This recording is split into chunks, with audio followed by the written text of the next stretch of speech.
আমার প্রশ্ন হচ্ছে যে রিপন ভাইরা কেন বলছেন না যে তাদের যে অসংবিধিত নেতা, যাকে তারা মনে করেন যে ক্ষমতা আসলে তিনি প্রধানমন্ত্রী হবেন, এই তারেক জিয়া, তিনি কেন লন্ডনে বসে আছেন?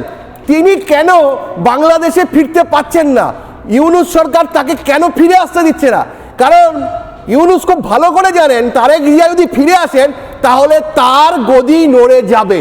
সেই কারণে হাসিনাকে তিনি মাইনাস করেছেন। এটা হচ্ছে -2 ফর্মুলা, যেটা এর আগেও বাংলাদেশে হয়েছিল, এখানেও হচ্ছে। যে খালেদা জিয়াকে অসুস্থতা তিনি আছেন, তাকে দ্রুততার সঙ্গে তাকে তারা বিদেশে পাঠানোর চেষ্টা করছে। খালেদা জিয়া তো ভোটে দাঁড়াতে পারবেন তো বলা হয়েছে, পারবেন, কিন্তু তাকে বিদেশে পাঠানোর চেষ্টা করছে। তারেক জিয়া কবে ফিরবেন? তারেক জিয়া কবে ফিরবেন এই প্রশ্নের উত্তর নেই।